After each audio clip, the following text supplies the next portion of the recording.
On a weekday evening at San Diego's St. Mary Magdalene Church, a group of people are about to get educated about mental illness. Okay, we want to welcome you to the opening class of NAMI Family to Family Education. We are very excited that this day has finally come and we can be together. NAMI stands for the National Alliance for Mental Illness. Their Family to Family program is a 12-week course that aims to give people a better understanding of mental illness. Any questions about the class?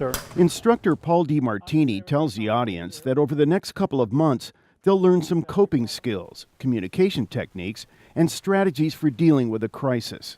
It's the essence of what NAMI is about, which is really family members helping and supporting and guiding one another through the incredible challenge of mental illness. Everyone in this room has a family member with a serious mental illness. My brother developed bipolar over 40 years ago. Including Anita Fisher. And we got a phone call that said, "Do you know where your son is?" She's the director of education for the local NAMI chapter. Our lives changed. When her son was 21, he was diagnosed with schizophrenia.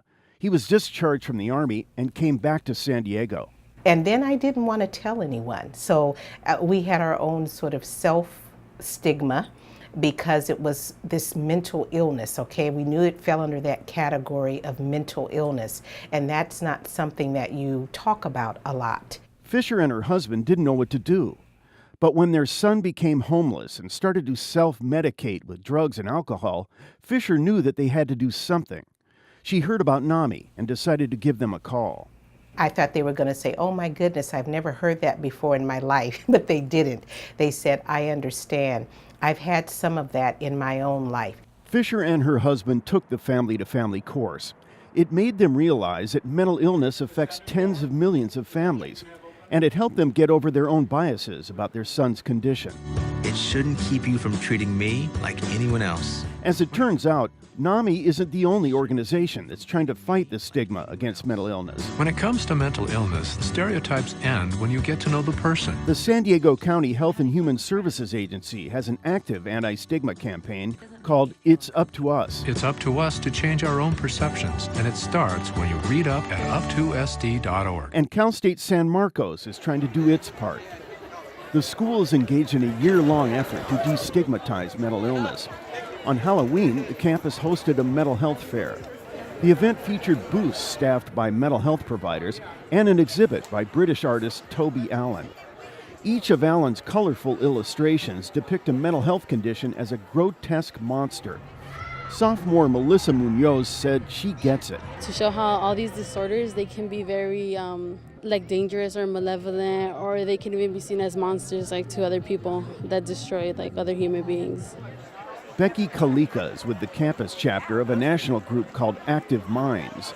The group encourages students to talk about mental health challenges. I've experienced anger and anxiety, but I never knew how to talk about it. It's quite like feeling like you're screaming on the inside, but no one can hear you. And you shouldn't be screaming on the inside, you should be talking about it out loud.